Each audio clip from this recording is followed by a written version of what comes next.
Recorded live with little or no editing. It's Defense Up War Edition. I'm Run 7. How you doing?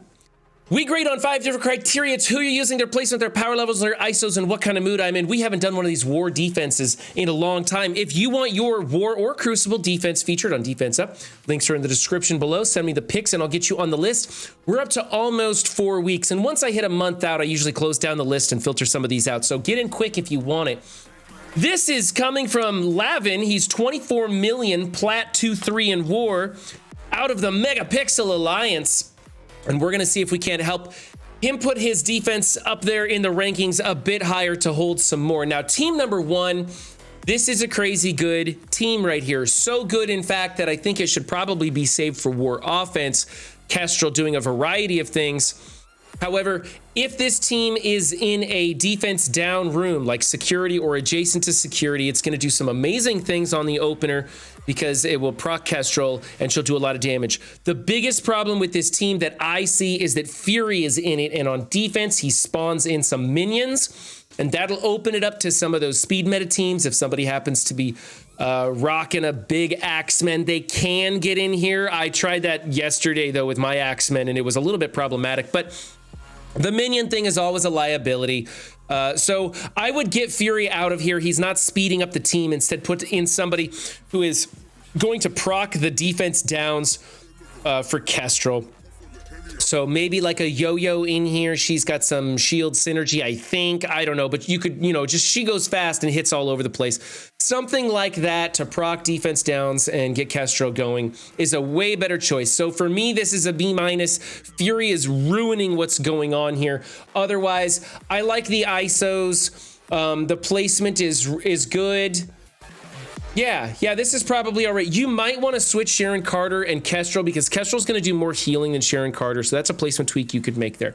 All right, team number 2 is Heroes for Hire. If you wanted to, you could maybe replace Iron Fist with like a Red Guardian or something. Makes this team a little bit more problematic. You could throw in Dormammu on defense if you wanted to, but honestly, this team is about as good as it gets. A lot of people don't even like using it anymore, and they're pulling Shang-Chi for offense. However, you've got Fortifier on Luke Cage, that's good. Striker on Misty Knight, or I'm calling Wing Misty Knight as a healer. I don't like that. Let's go Skirmisher on Misty Knight, and let's go Skirmisher or Raider on Iron Fist if you're going to use him. A lot of ability block going into this team. If you have them putting out vulnerables or critting for more damage, you're going to get more value. You get almost no value out of the healer ISO. And then you have Shang-Chi as a Raider, that is correct. Always build your Shang-Chi bigger than the rest of the team. The rest of the team doesn't have a lot of value. There's some niche things you can do with the 2 girls, but I don't think it's worth it in my opinion. So you're pretty close here. We need some ISO tweaks. The placement isn't going to really matter on this team. Some people like Luke Cage in the middle, but who cares? It's going to get rolled because of those Dark Hunters punching up 400k on this team. Sometimes it's pretty ridiculous. So I'm going to go with a B+ on here. The changes should happen, but it's not really going to change the outcome all that much. Okay, team number 3 is the Symbiotes with Doc Ock. I don't like Doc Ock off to the side. You're wasting some adjacent deflex that could be happening for this team. You're also spawning in a minion that's going to open it up to some really fast teams that feed off of those small teams. Like another Symbiotes could come in here and clip off that minion, get the speed they need to get in front of this team, and then you own them. So I would probably just remove Doc Ock. Doc Ock's on this team so that you can go into Black Orders on when you're on offense with this team. It's not a great fit for defense. You're better off just using the full 5-piece Symbiotes as a filler defense. As for ISOs, I like Skirmisher on Carnage. Raider on Symbiote Spider-Man is fine. I also like Skirmisher to give them that focus boost. Striker on Venom is great. You want Striker on Anti-Venom as well if you're going to put AV back in here. And then on Scream, I prefer either Raider or Skirmisher for the vulnerables. So those ISOs, this team's old and busted, so I wouldn't bother investing in them anymore. I think this is just some leftover junk, and honestly, you might want to keep this on offense for Black Order, depending on what you've got on your offensive teams. Being you had SA Kestrel on defense, I'm assuming you've got enough of an offense that you don't need this for anything, but I think Doc Ock is more of a liability than an asset here, so let's get him out of here. I'm going to give this one a B-. Not really a big deal. Okay, Web Warriors. This is a junk filler team. It's going to get rolled by Bionic Avengers. It doesn't matter what you do with it, where the ISOs are or anything. It really doesn't matter. Bionic Avengers is a team that everyone is going to have, and this team will get rolled over by them. It does not do you any good. There's a lot of discussion going around right now with the Rebirth team and the Web Warriors, and should you build Web Warriors, should you build Rebirth and all that. You don't need to build the Rebirth team, but you do need to stop building the Web Warriors. They are yesterday's team, and they will not be necessary, and they will not be needed, and you will eventually need the Rebirth team, though you don't need them yet. Like, this is a 1.3 million team with, of course, the war bonuses. So this team is probably going to get you into and most of the way through Doom 3.4. So until you are pushing hard in 3.4 into 3.5, you don't need to really worry about the Rebirth team. This is filler junk for defense, and this is kind of as good as it gets. I like that Gwen is in the front row, not the back row, because of the Vivian blind. You could maybe split up Scarlet and Gwen. Nothing you do is going to change the outcome. It's just going to get rolled by Bionic Avengers and several other teams. So is what it is. I think you just make sure your ISOs are good for raids, which you're going all Raider and one Striker on Miles, and that's effective enough. I'm going to give this just, I guess I don't like the team on defense, but if it's what you want for filler, and it will require I can't even say it's going to require a big Bionic Avengers. It's going to get rolled no matter what, man. I mean, like an 800 Bionic Avengers is going to beat this, so whatever. I'm going to give it a B+. There's nothing really wrong with it. It just needs to be a different team in here, that's all. All right. Team number 5 is the Infinity Watch. Here's another question. People are saying, do we still build Infinity Watch? Is that useful? I think if you had them like at 800 or something, you could maybe bring them up a little bit, but this is becoming a luxury team for older players and for Krakens. I don't think newer players should bother investing in the Infinity Watch. They're just on the downhill slide, and they just don't have the value for where you could be putting your resources. So I think this one doesn't make the cut as far as a team that you should be investing in. The ISOs are fine. You could go healer on Moondragon. It doesn't matter. I like Striker. We did it for the arena, so she would come back in after clearing a death proof and kill off somebody. I think Striker is great just as well, so you go either way. And placement on this team isn't going to matter so much. It's fine. I can give this team an A. I think it's really close to 1,000,000 points. And in Crucible, this team is great because they soak up efficiency. They also work well into the Tangled Web teams. Again, on offense, they ruin your efficiency as well, so it's kind of a double-edged sword, but if it's what you need to use. But in war, it's fine. This is just a troublesome team at this point. There's lots of stuff that beats it now, so it's no big deal. Well, I'll give it an A because it's built right, and we're going to move on to team number 6. This I don't really like. You've got some Kree synergy going on here, but I would rather see Captain Marvel on an A-Force team, although don't build that team. That's luxury too. Mobile was talking about that last night, I think, and the A-Force team's one of those over-the-hill luxury teams that doesn't have a lot of use or value. So, I mean, I guess if you already had these characters built, this is something to do, but you definitely want to change the placement. You've got Thanos, who taunts and gives off energy to adjacent cosmic people. Now, all of these people are cosmic, so where do you want your energy going? Captain Marvel, who has, you know, a big AoE she could be using more often, or Korath the Pursuer, who is worthless, and frankly I think you wasted your investment on him. Maybe you built him back in the day for the Mercs because he was fast and would trigger Taskmaster, and honestly he'd be better on a Mercs team or on an Underworld team than he is on this. I think he's doing you no favors here, and you're giving him energy half the time with Thanos. Not that Thanos is really going to be giving off any energy. This team isn't going to kill anybody. Then you got Ronan the Accuser. Like, get Ronan out of here. He's garbage. The only people that really have value is Thanos on a hybrid, probably like an Eternals hybrid for the taunt and giving energy to Icarus or something. For that kind of a defense. And then you've got what's-her-face over there doing her percentage health steal. You don't want to waste her on this team. So what if she's got synergy? You could be using her on an offensive team that brings down a percentage chunk of health without having to invest in her. She doesn't need any T4s. She's a great character for new and old players to be utilizing because you don't have to build her up very much. She just has to survive long enough to do that health steal. So So I like Minerva for that reason. I wouldn't tell people to be building Minerva, but I mean, if you got her, use her because she's good. But this team is trash. I think it's a total waste of everything. It's placed poorly. I'm not liking the ISOs. I'm going to just give this one an F. Take it away, do something completely different, and move on to team number 7, which is the Unlimited team. Okay, Unlimited's amazing. Whether you put Bishop in the middle or the outside, that's your choice. Let's see, you've got Striker on Fire Chicken. That's fantastic because he does double taps with piercing damage. That's really good. You can run him as a Raider and hope for the big crit damage. It kind of depends on how you use him. Do you use the special to load up those offense ups and then immediately use the ultimate? Or do you go ultimate and hope he gets around to using the special and then the ultimate again? So that's something to think about. Like, how often are you using his ultimate? And which way do you want it to play out, as a Striker or as a Raider?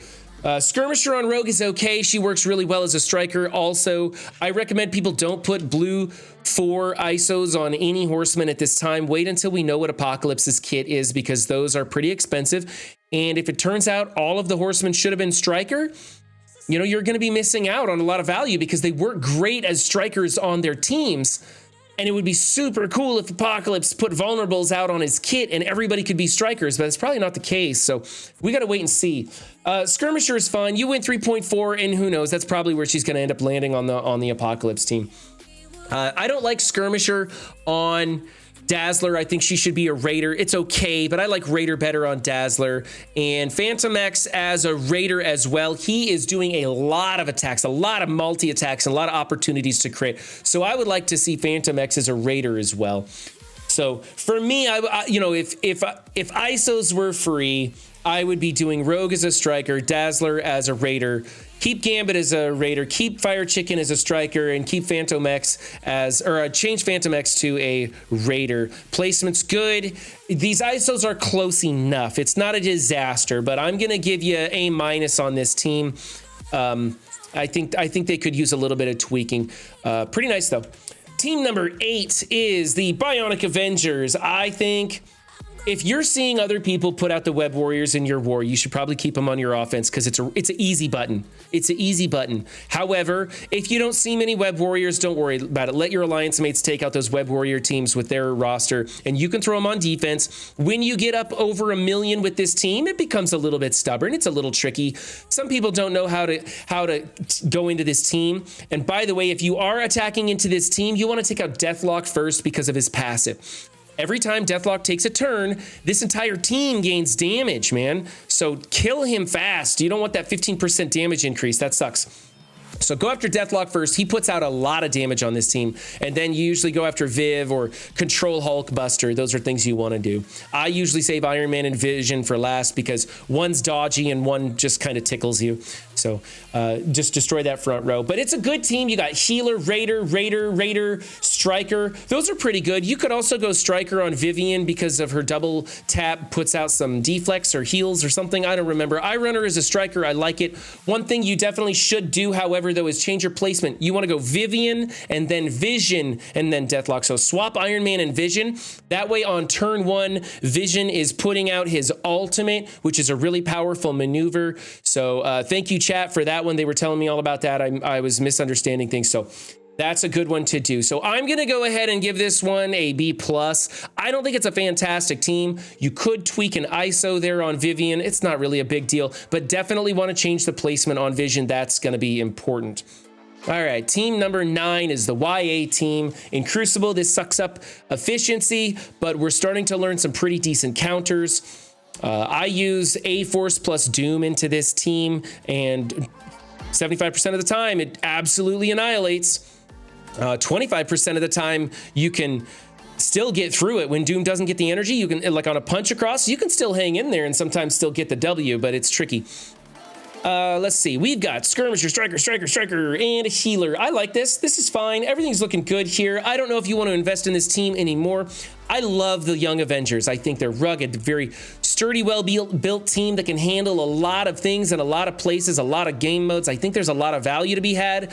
I think their time has come and gone, and you're not going to get much more value. So if you're not there right now, you probably don't want to build them up. But for me, I was super happy with the investment in this team. If I could spare a little bit more teal gear, I might even take some of them into the teal gear range because I like them that much. I'm going to give you an A for this team. Placement doesn't matter because we have enough counters that there's a counter for every placement. So I think you're doing just fine there. And we're going to move on to team number 10, which is the Hero Asgardians. This is a big debate. Do you build your Hero Asgardians? We're right in the middle of this War Scourge. One of the best teams for the War Scourge is the Hero Asgardians. However, it seems like they don't seem to have a lot of, they don't seem to have a lot of value anywhere else anymore. They definitely don't in Crucible. In fact, they are an absolute liability in Crucible. You can blow them away in 3 turns and they're gone. In War, you can use similar teams to win. Efficiency doesn't matter, thank goodness, because in War they will survive a lot longer. They'll take a much bigger beating in War and do a lot more damage in War, but they're still getting blown out of the water. This is a team we were using A-Force Doom against this team. Doom gets the charge, you kind of control them a little bit, get them all low on health, and then Doom explodes and kills them. And if you play it right, you can pretty much wipe out the whole team on that one big hit, and they're gone. And so this team isn't doing so great. Now, this is a 1 million power Asgardians. I think they're already there. One thing you can do to make this team better, if you're just starting out and you're just dead set on building this team, and I don't recommend that, keep Heimdall really small so that he accidentally gets killed and triggers the passive of Valkyrie, makes this team a nightmare to deal with. But Heimdall's pretty big in here. In fact, Valkyrie's the smallest one on this build here. So is what it is. Your placement's pretty good. I would probably remove this clump of 3 over here with the Mighty Thor, Valkyrie, and Thor. Switch it around, move Heimdall into that mix so you don't have those 3 together. There are certain counters that take advantage of those 3 clumped together. That's something you can do. I don't like Fortifier on Mighty Thor. I think that's a waste. I think she should be I like all Raiders on this team, to be honest. I like all Raiders. I think that's just the way it goes. You can run Mighty Thor and Valkyrie as strikers as well. They have good basic attacks, the assist. So that's something, but I just run all mine as Raiders. A lot of people used to have Thor as a striker and continue to use him as a striker. I'm not excited for that anymore. I don't see the value, maybe in niche maneuvers when you specifically are attacking something and you want that striker ISO attack for that one move. But, you know, for the general populace, Raiders the way to go on this team. I'm going to tell people, don't build this team. If you already have a big Asgardians, you can tweak them, you can use them in the War Scourge, you can do what you want with them. But if you haven't built this team, I think you should try to avoid building them. I don't see any value anywhere. They're just getting worse and worse and worse. And it appears that Asgardians aren't going to be, new Asgardians aren't coming to the game. Hela went to the Undying team. Maybe we'll get like Executioner or something and Loki will come into play, but it's not going to affect this team any. So I think we don't worry about this one. Put it on the back burner. Don't waste your resources. We need to change these ISOs, of course. We've got 2 fortifiers. You could keep Sif as a fortifier, but we need to change Heimdall to a Raider. We need to change Mighty Thor to a Raider or Striker.